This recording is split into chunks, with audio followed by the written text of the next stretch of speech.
Keep it real, JP. 2-6 for the studio. What's the deal lately? To the 6 storylines we go. Hey, JP, it's the playoffs. How are your Chargers gonna fuck it up this time?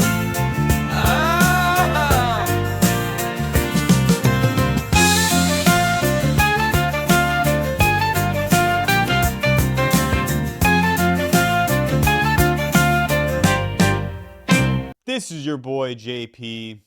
Of course, this is Studio 26, and this is my show, JP26.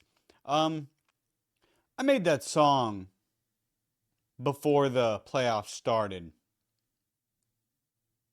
It's almost as if I'm used to being a Chargers fan. I hate my life still. I hate my life. I don't know. It seemed okay. So personally, I'm not shocked by what happened. Of course, I picked the Chargers to win, but, you know, that's because I'm stupid. Freaking idiot. To the 6 storylines we go. We're going to go over the 6 things that caught my attention. Obviously, we had 6 NFL games on tap for the wild card weekend, so that's going to make it pretty easy for me to pick out which games, right? So we're going to go game by game in order, and I'm going to tell you guys what I pulled from each game. So starting off with the number 6 storyline, it was the first game of the wild card weekend. You had a bad day. You had a bad day. My Chargers got stung by Stingley. Oh, I get it. It's very clever. Oh, thank you. How's that working out for you? What? Being clever? Great. Keep it up then. Derek Stingley Jr. and the Houston Texans put on a clinic. Will Anderson, CJ Stroud, all of those guys out there proved to be too much for the Chargers, and it was a pretty embarrassing performance if you're a Chargers fan. A lot of expectations going into that game. A lot of people thought that the Chargers were going to win. Wrong. So it was expected for the Chargers to win by the odds makers, and not only did they not cover, not only did they lose, they got their ass whooped. Man, you should have been bobbing and weaving. Look at you. Get up! Yes, you ain't. Gemini, take these rules. Big whip, mama. That's what happened. They got their ass whooped physically up front. The Texans looked more ready to go. They looked like they were ready to make the plays when they needed to make them. And the Chargers looked like they were shell-shocked. There was a few moments in the game that defined it. And the way that Jim Harbaugh and this Chargers team is built is to kind of get a lead on you and start pressing. And then they want to slowly lean on you throughout the game. They're not really a team built to come back on you. Now, they can because they have a quarterback like Justin Herbert who can throw the ball all over the yard. Are you sure about that? But unfortunately, he was throwing the ball all over the yard to the other team. So that wasn't really helping. I thought it was out of character for the Chargers to be making a lot of the plays that they were making, to be putting the ball in harm's way that Justin was. There was tips, there was overthrows, there was all kinds of bad mistakes by the Chargers all the way around. But there were 2 crucial plays to me in the game that defined it. Let's go ahead and roll the first play. So the Chargers take over, 11:39 to go in this first half. Out of the pocket, Herbert dials it up across his body, and that one's intercepted. Kamari Lassiter with the pick. So you're talking about just getting the ball back off of an interception the Chargers got. Now you're up 6-0. You're looking to close in. You can score points. At the very least, you can put up a field goal and make it a more than a 1-possession game, which in the playoffs is huge. And the first play, they dial up a throw across the body that ends up being an interception. I mean, I don't know if you put that one on Herbert. I don't know if you put that one on Greg Roman. I don't know if you put that one on Quentin Johnston for not knocking the ball down. I mean, personally, I'm just going to put it on Dean Spanos because I don't like him. Pussy. But, I mean, you could put it on a number of people there. The second key play that I thought defined the game was this one. They've been limited to 87 yards of offense. Oh, the ball is free. Scooped up by Stroud. Circles, throws, complete on a busted play. Hutchinson. Just like they drew it up.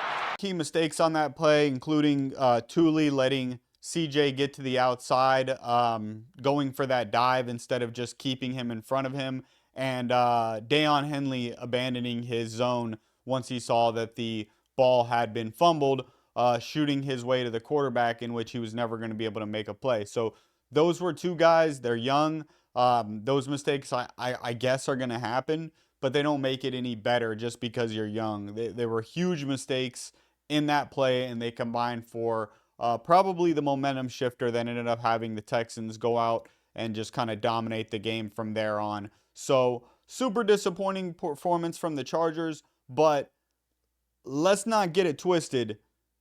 The story of this game, you could talk about the Chargers failing, you could talk about CJ Stroud making plays. This was Derek Stingley's coming out party to the NFL world. Chargers moving quickly, sidearm, intercepted off the deflection by Stingley. Stingley down the sideline, tackled inside the 15. Coming out of college, everybody knew the physical traits that this guy had, and everybody knew the type of player that he could be. But now that he's been in the NFL a few years and he's gotten that defense built around him, and he's gotten more coached up and more refined in his technique and a little stronger and all of those little things that come with being a pro, he's got an argument for being the best corner in the league. He didn't make my all JP 216 this year because I had two other guys in front of him that I just thought were more consistent throughout the year. But he might be the most talented of any corner in the NFL, just his raw ability. And if he continues to play like he did against those Chargers, then he is going to cause fits for opposing offenses because of what coaches can do with him in matching him up with opposing teams' best weapons and things of that nature. So I thought this was an amazing performance from Derek Stingley. As a Chargers fan, I didn't like to see it, of course, but I had to respect it. They outplayed the Chargers. They were the better team than the Chargers. The Chargers looked like they didn't belong there. That's what it looked like to me. And Will Anderson, Lassiter, Bullock, there was a number of guys out there who I saw flash, and I'm missing some other guys, but there was a number of guys out there who were flashing on my screen who just look like they give that effort, like they come after you. And that was the story, man. That was the story. The Chargers offense got punked by the Texans defense pretty much all game. That's what it looked like to me. For the other side, you're going to have people talking about how the Chargers, this is their first year with Harbaugh, and they got rid of so many players last year that were key, and we're still turning it over, and all of those things.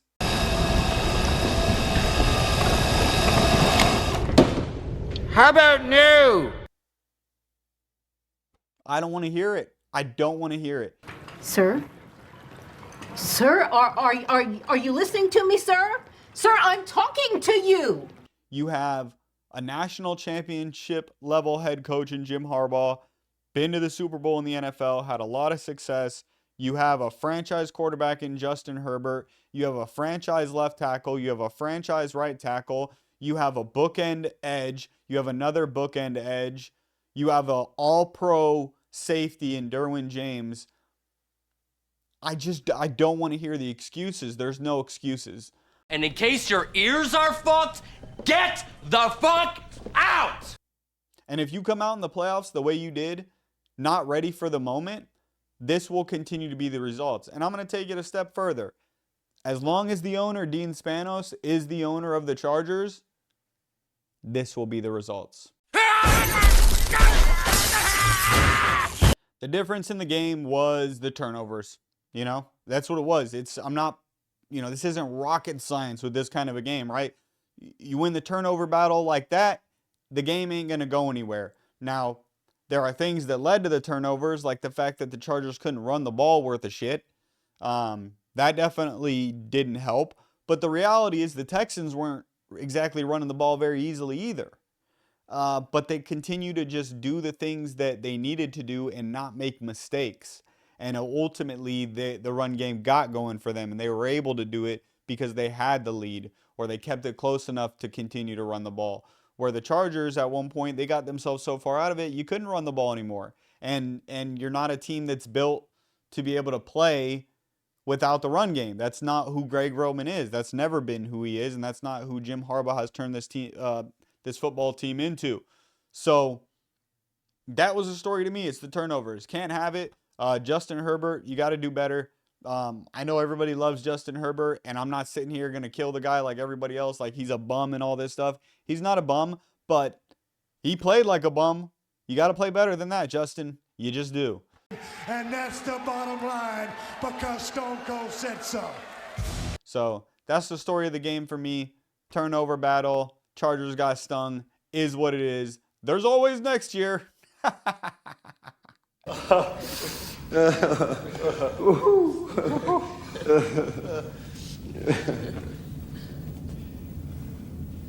But anyway, what's the number 5 storyline going to be?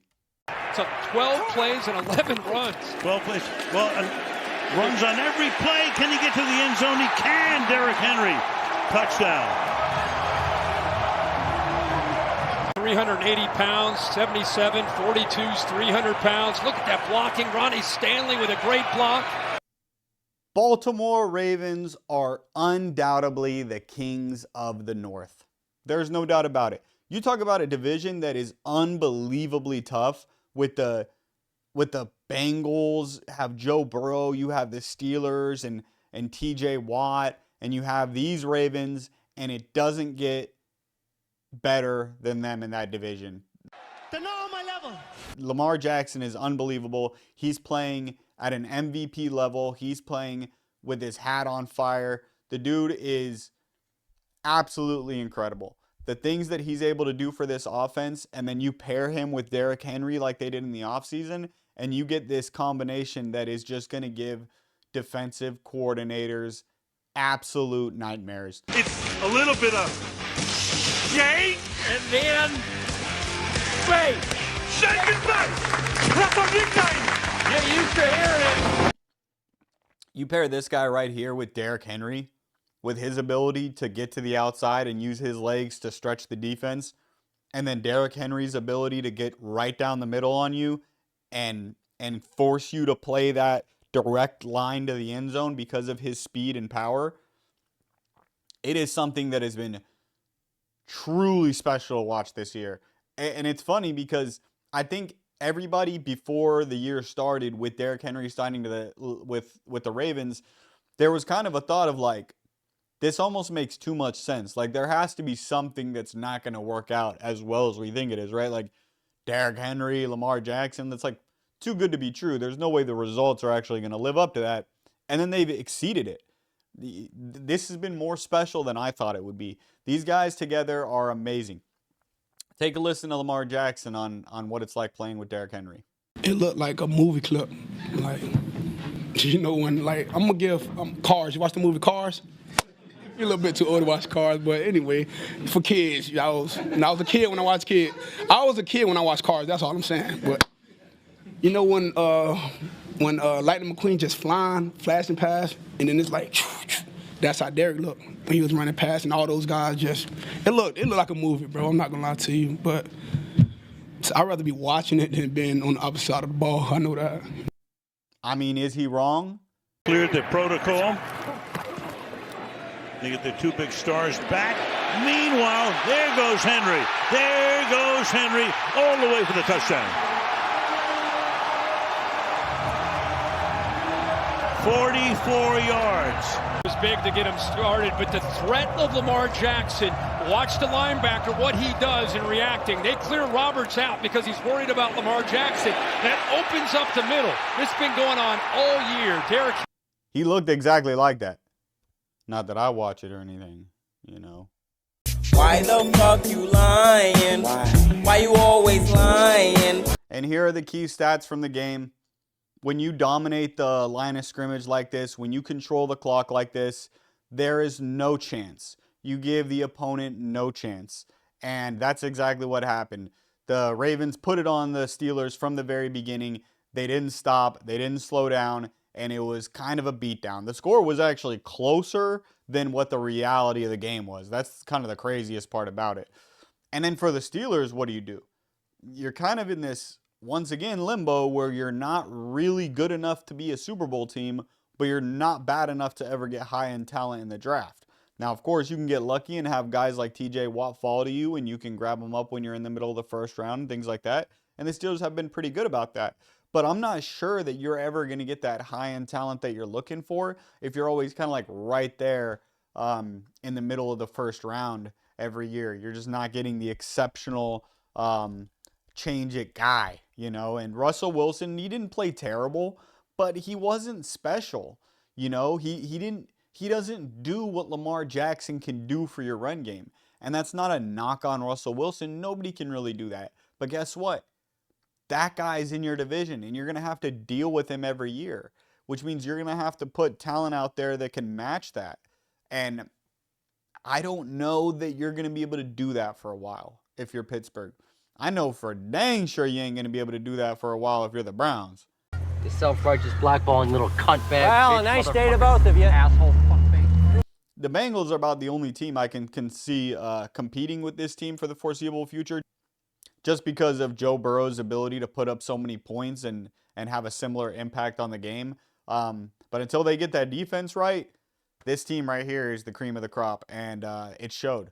They're a team that everybody's talking about as the Super Bowl team because of all these like weird statistics where a 12-year gap, some other kind of weird things that are going on. But they're a Super Bowl type contender, not for any of those reasons, but because any given week they can beat any team by 2 to 3 touchdowns, which is kind of crazy. But they actually have that ability. And now that their defense is actually stepping up and playing much better than they were earlier in the year, this team might be the team to go beat the Chiefs.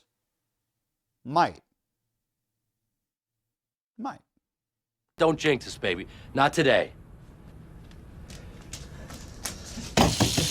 Moving on.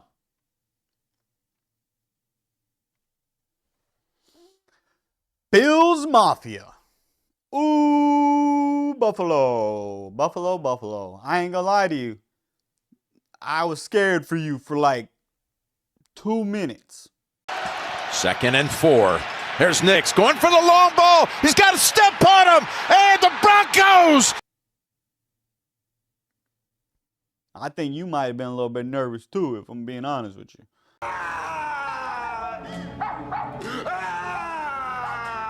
But ultimately, it wasn't close. After that, it just kind of went like this. Big play here. Trying to go up top for it. He wants to run for it, Jim. He wants to just go get it with his legs. He's trying to find it. It wasn't there, so now he's got to throw it deep to the end zone. And was that caught? Yes! And also like this. Bills Mafia, Brunell, the huge win. I remember that game. He played awesome. Big 3rd and 6. Wide open! And then Samuel zigs and zags. It slips through a tackle. He's taking it home for the touchdown. Yeah, so Josh Allen is just super good at football. That's what I learned. So just talked about Lamar Jackson. Now we're on Josh Allen. This is one of those guys. He's special. He does things for your run game that other quarterbacks don't do, obviously. He's the real deal. He is the real deal.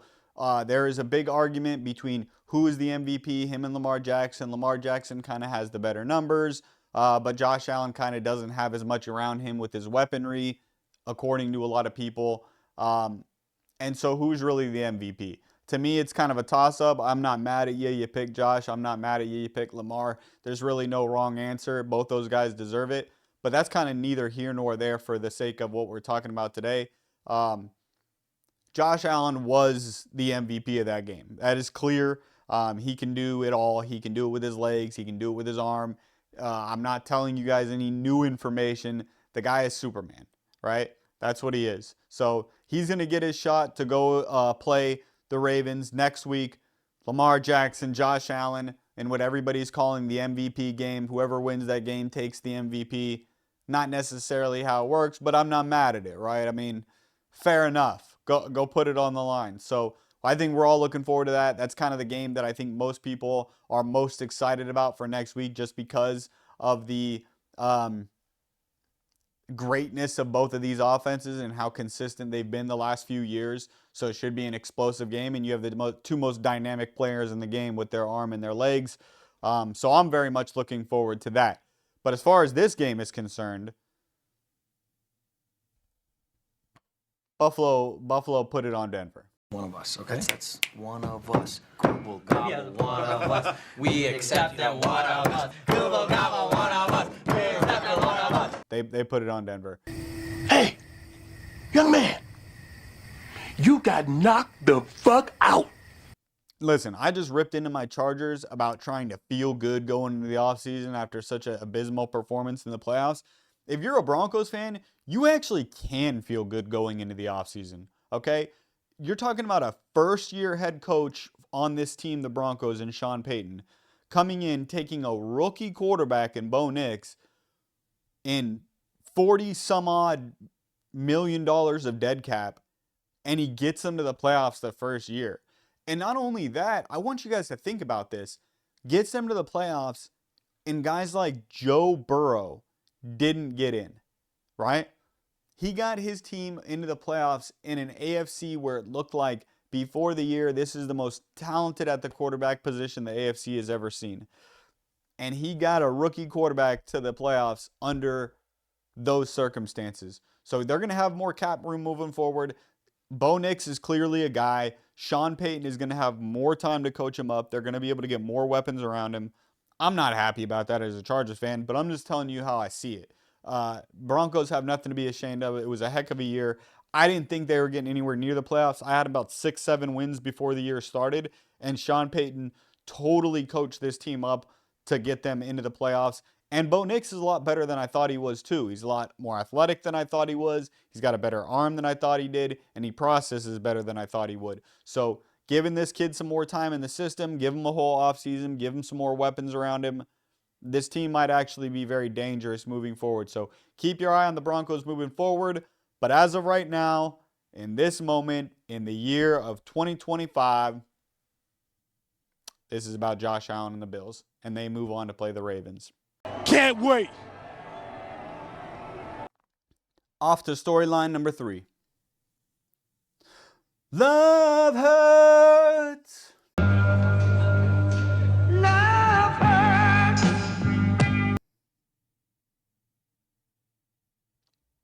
That was a quarterback matchup in the game. Okay. It's pretty embarrassing if you're a Packers fan. The Eagles start early on this team, coming out with a huge hit. Here's Keyshawn Nixon, the all-pro returner for Green Bay. And gets decked up before the third. I think the ball came out there. Who's going to come out of it? Eagles say they have it. You never know what goes on at the bottom of that pile. Big time hit there by Oren Burks. And after that fumble, it didn't really get much better from there. The turnovers kept coming. Receiver by committee and get some first downs and keep his defense off the field. Love going to take a shot, going deep down the far side, and intercepted. Darius Slay, stride for stride, picks it off.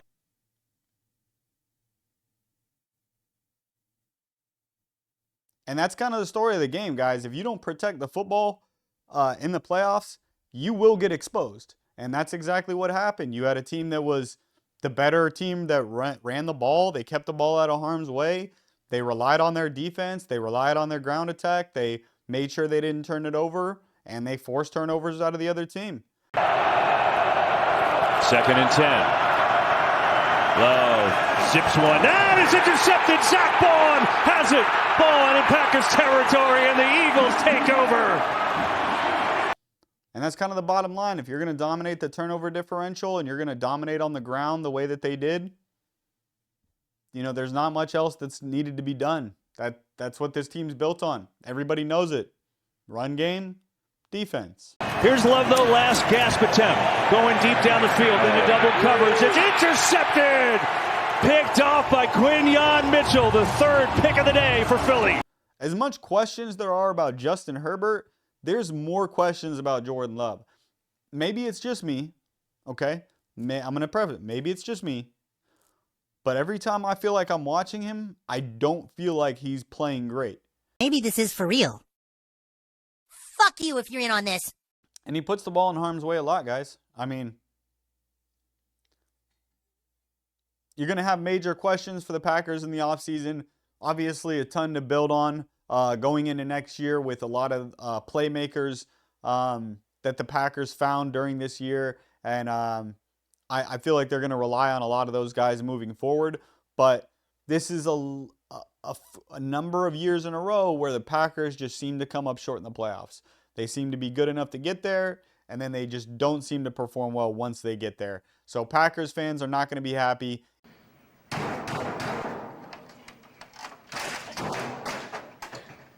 They're going to have a long offseason, and there's going to be a lot of questions about that quarterback position and whether or not Jordan Love is actually the guy. They already kind of tied into him with the contract, but I think that there are a lot of Packers fans out there who are questioning whether or not that was the right decision at this point. As far as Philly is concerned, they continue to be Philly. They continue to do what they do best. To me, the story of the game was their defense, and I want to take a look right here and show you guys some of the stats from their defense, give these guys some love. These are all the guys that were a part of the turnovers, and you got to give them credit, man, especially somebody who I put on my All-JP26 team, which is obviously the most prestigious award in sport. But it was Zach Bond. 2nd and 10. Love zips one. That is intercepted. Zach Bond has it. Ball in Packers territory, and the Eagles take over. Zach Bond made a big play, and so did a number of guys on this defense for the Eagles. Receiver by committee and get some first downs and keep his defense off the field. Love going to take a shot, going deep down the far side, and intercepted. Darius Slay, stride for stride, picks it off. There was more guys I could put up here just based on the work that they were doing up front, the defensive line, the defensive tackles, and a lot of the things that they do to kind of cause that. But ultimately, when these guys get the opportunity to make plays, they tend to make them. And you got to give that Philly defense credit, man. They got a bunch of ballers all over the place, and it feels like if anybody can match up against the offense they're about to play next week, it would be that secondary. So, shout out to the Eagles. They made love hurt. Love hurts. But what is my number 2 storyline going to be? W is for Warrior. Guys, I've been telling you from the second game of the season, watching this dude. He is a dude. Daniels retreats, throw an end zone, touchdown, De'Ami Brown. And obviously it's going to be the hot take, and everybody now thinks that, so I'm not saying anything crazy. But I've been saying it all year. I watched this guy at the beginning of the year. I told you I seen a pocket passer who just happened to be really fast, and that's exactly what we're seeing out of this guy. He's a pocket passer who happens to be really fast. Daniels, throw an end zone, touchdown! Washington takes the lead with Terry McLaurin. And you can have the speed, and you can have the arm talent, and you could have all of those gifts that he has, and they're great, and they are. Brian Robinson behind, a fake to him. Daniels escapes and runs for the first down. But what really makes this guy special is his mindset, his humility, and his work ethic. You can just see the way he talks, the way he prepares, the calmness, the way that the moment's never too big for him. He's a guy, he will be for a long time. I'm telling you this right now. I can see it in the kid. He is not going anywhere for a long time. And if you're the Eagles, enjoy the reign over the NFC East while you have it, because things change quickly in the NFL. And I have a feeling that this guy right here is about to make Eagles fans very irritated over the next decade. Shut your bitch ass up! Keep your commander...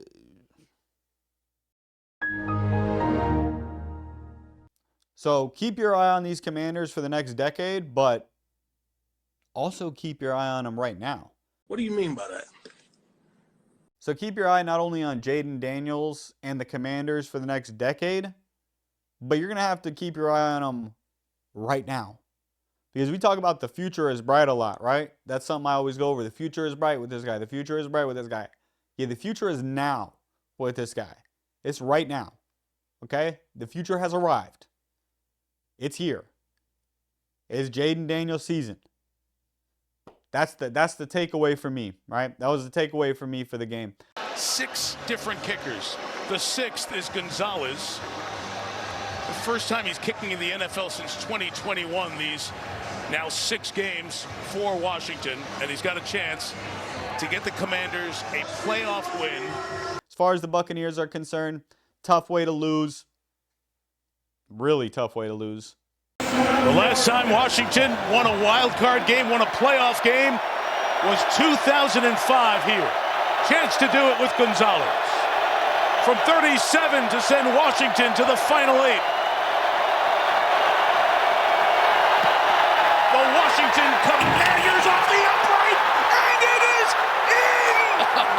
They doink their way to the divisional round! Unbelievable! I have seen it all now. I even get a divisional doink. Buccaneers outrushed the Commanders. So it wasn't the Commanders' run game that was doing this. No, it was Jaden Daniels. And the fact that he was able to compete with that veteran Buccaneers team on the road in his rookie year and then come out with the win, I am so impressed, guys. I can't even explain it. I'm so impressed.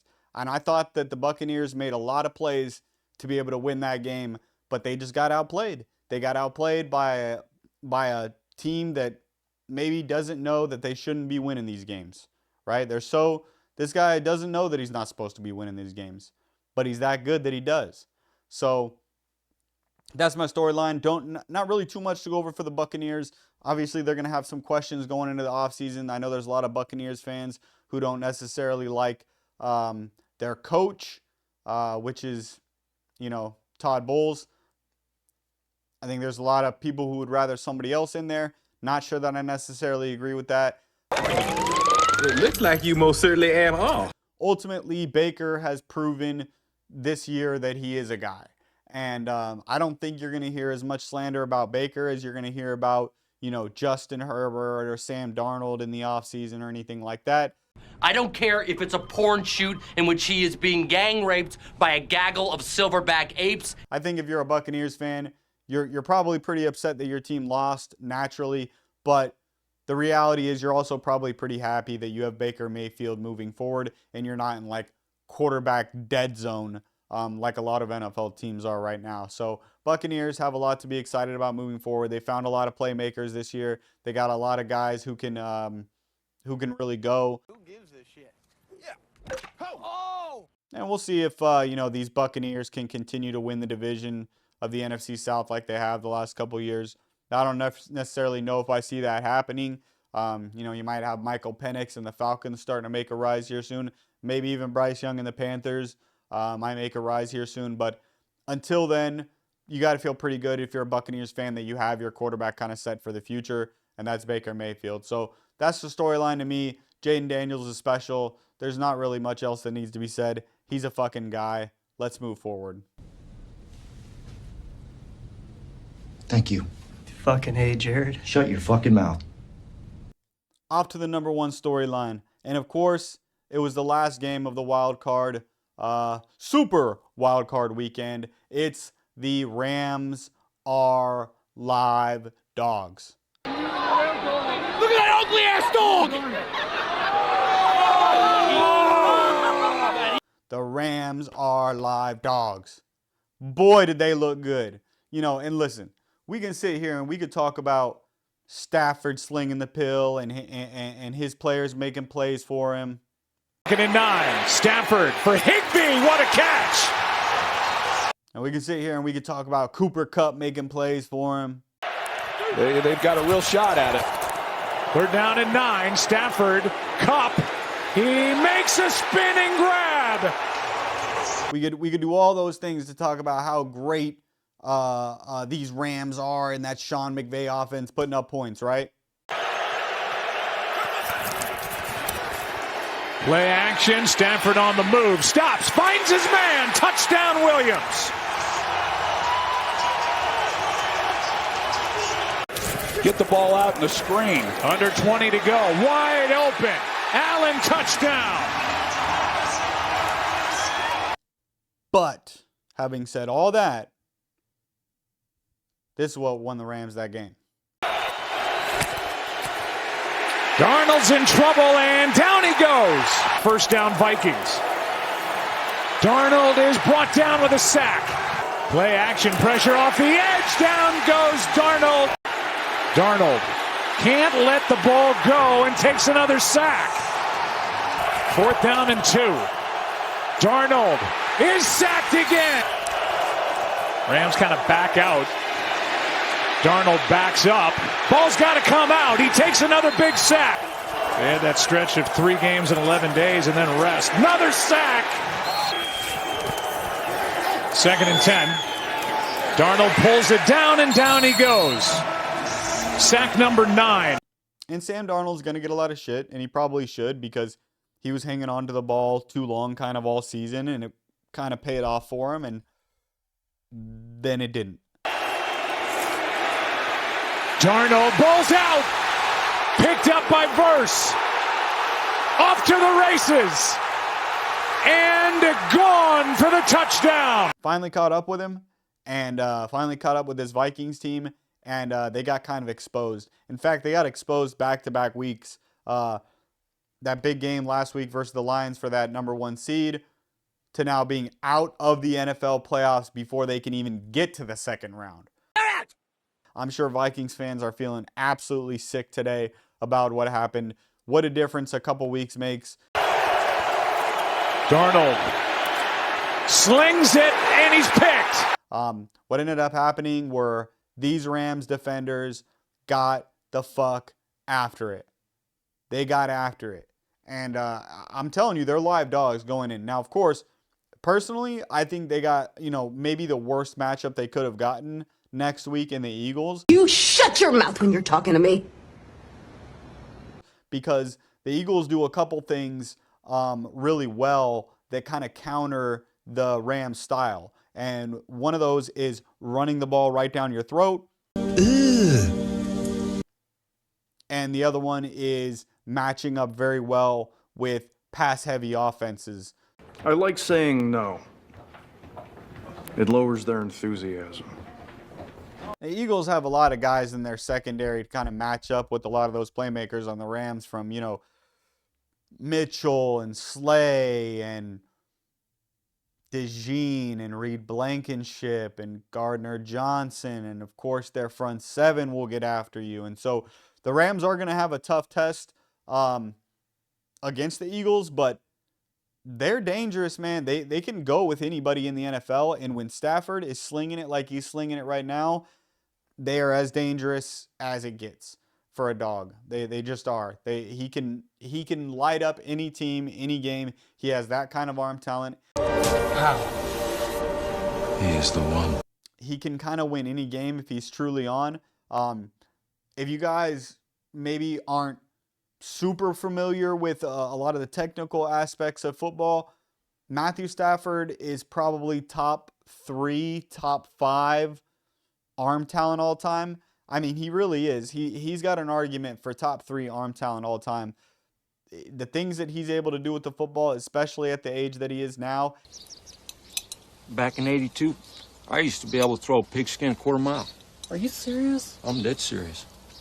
He is absolutely spinning it, and I don't think that Rams fans could be any happier right now going into the second round.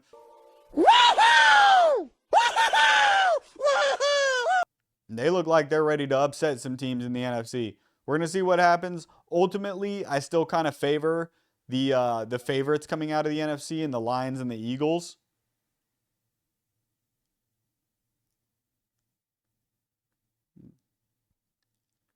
No, yeah, we got it. But I still think that the Rams are extremely dangerous because of Matt Stafford and their young defense that is playing at such a high level right now at the end of the year. So shout out to the Rams. You guys got it done. They will move on to play the Eagles next week. You have the Lions who will be taking on the Commanders, and that will be your NFC playoff picture. Did that go the way you thought it was going to go? Nope. And before we get out of here, we got to go over a couple things. Like, first of all, talk about how we did last week with our predictions. Do you even know how fucked you are? I mean, you are so fucking fucked. I mean, I think you're the most fucked person I know. And so before we get out of here, we're going to go over how we did with our predictions. Obviously, last week I gave you guys who I thought would win, and I gave you guys the score. I didn't really look at the lines before the game, just kind of off the top of my head gave you guys what I felt the score was going to be, and then matched it up later on to see how I kind of did with the lines. So here we are. Here are the results of those games. I ended up going 3-3 for the actual win-loss predictions. Not great. And even worse yet, I went 2 for 4 with the actual line. So not my best work. Hopefully we will be able to do better moving forward. But, you know, that's the NFL. This is one of the hardest games in the world to predict on what's going to happen just because of all the craziness that can happen in these playoff games. And some people show up, some people don't. Never really know what's going to happen. So not necessarily my finest work, but we're going to look to improve on that now. Here are the matchups going into next week. All right, so now we're going to go over the games for the divisional round, starting with the Chiefs and the Texans. I do think that the Texans are playing much better than I thought they would. I do think that CJ Stroud is kind of on one right now, making plays that he needs to make to win.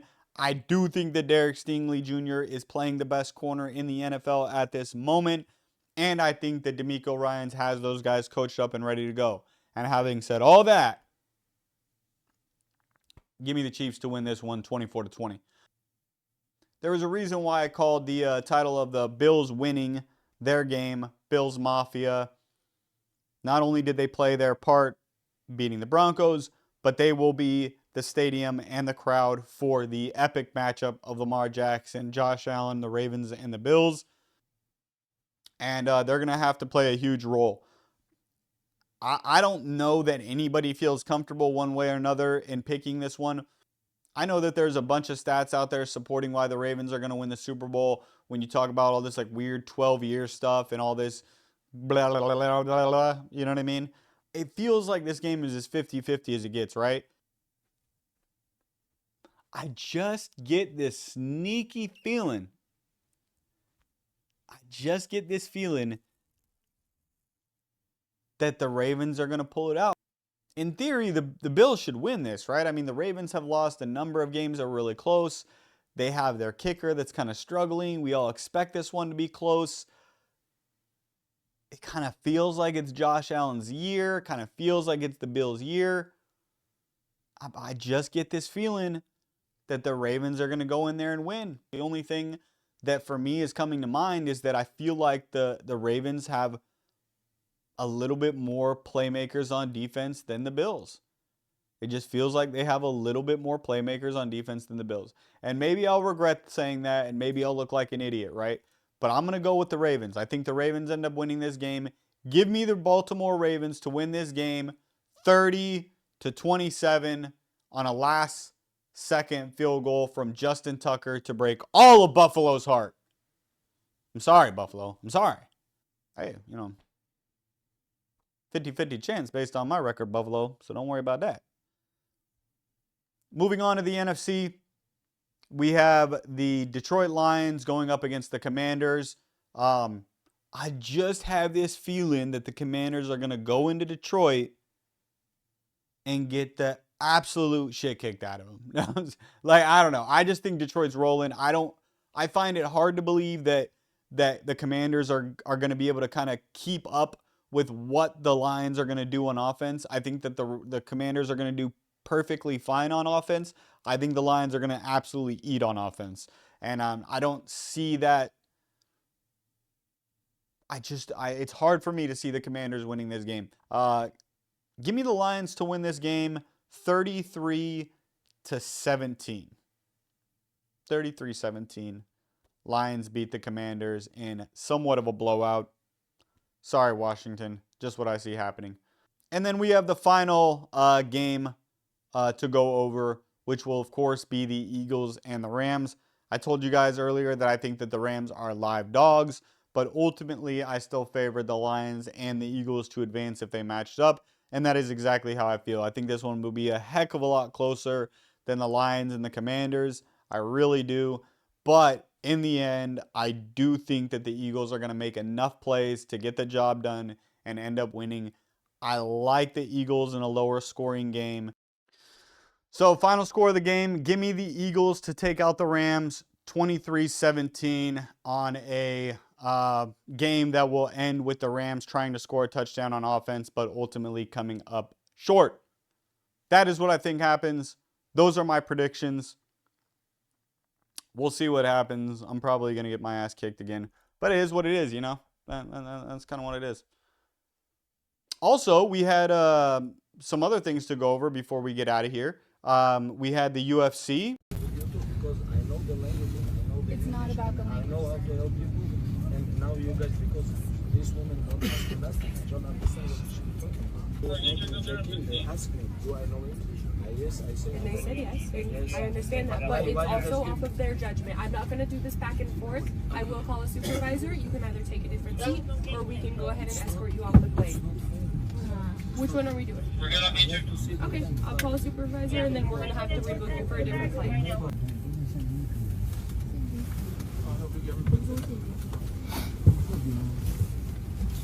Which was a lot of fun. Nobody understands this guy. He doesn't speak English. English is important. You have to speak some language which everybody understands. So nobody understands what he's saying.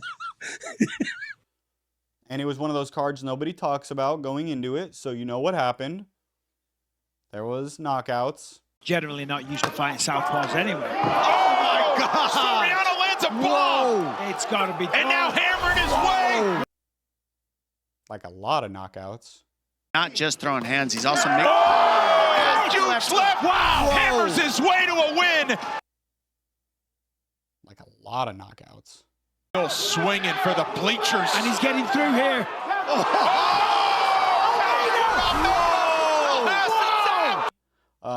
It was Mackenzie Dern fight week.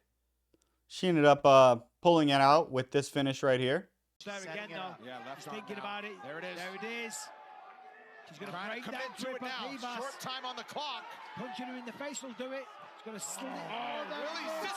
She gets it. Oh, sorry about that. Seem to be having some technical difficulties. Not too sure what that one was about. Come on, R2! I'm not! And then we had some controversy. Maybe he just saw something that we didn't see. Yeah, and I agree that, you know, the refs are in there, they're seeing things that we aren't seeing. I'm not all that upset about it in the fact that he was hurt badly, and it was going to be a loss no matter how you shake it. I just think that when I think the thing that really for me is that Kopylov walked off and was nowhere near him. That's my only argument in the whole thing.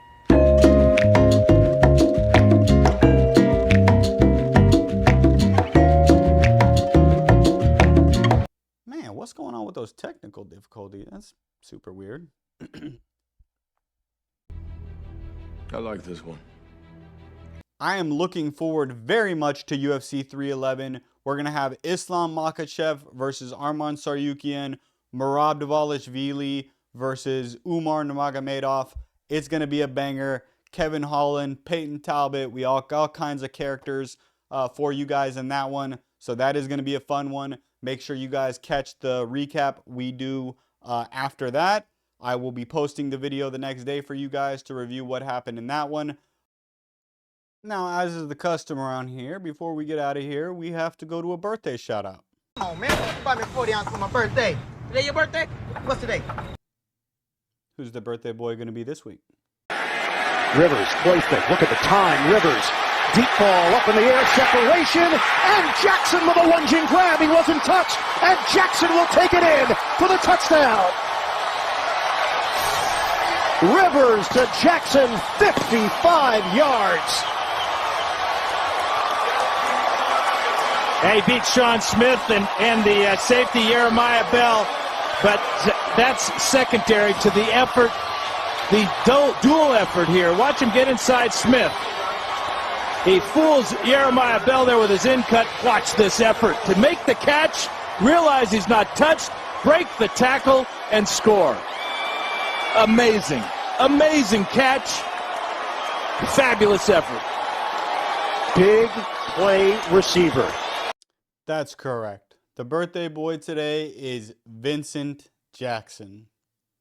For those of you who don't know, Vincent Jackson unfortunately passed away a number of years ago from alcohol abuse mainly, and that had some effects on his body that were not good, and he ended up tragically passing away far too young. Kind of a sad one, but to me, Vincent Jackson was one of those guys that meant a lot to me growing up. I was a Chargers fan, and I always enjoyed the way he played football. He was a part of a lot of great teams that I watched growing up, and I was pretty hurt when he passed away. So I don't want his memory to be forgotten, and I will do my part to ensure that it is not. Today being January 14th, it is Vincent Jackson's birthday, and I will not forget that. So happy birthday to you, Vincent Jackson. I know I miss you, and I know there's a lot of Chargers fans and Buccaneers fans who miss you as well. To be honest, Vincent Jackson wasn't really a guy to talk too much. He kind of was pretty quiet and stayed to himself. So really wasn't a lot to choose from for quote of the day. So what I decided to do today instead was to pull something that I think might help. Obviously, people turn to alcohol for all kinds of reasons, but I think one of the main reasons they go to alcohol is stress relief, and it provides some sort of a comfort for them. So I just wanted to read you this quote. It's a passage that I find that helps me a lot whenever I'm feeling anxious and stressed out. So, quote of the day. This is for you, Mr. Vincent Jackson. Happy birthday, bud. Therefore, I tell you, do not worry about your life, what you will eat or drink, or about your body, what you will wear. Is life not more than food, and the body more than clothes? Look at the birds of the air. They neither sow nor reap, and yet your heavenly Father still feeds them. Are you not much more valuable than they? Can any one of you, by worrying, add a single hour to your life?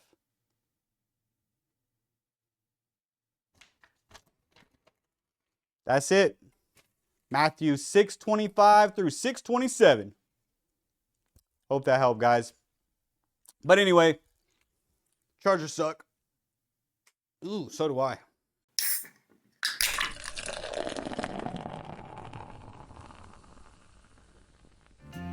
Keep it real, JP. 2-6 for the studio. What's the deal lately? To the 6 storylines we go. Hey, JP, it's the playoffs. How are your Chargers gonna fuck it up this time?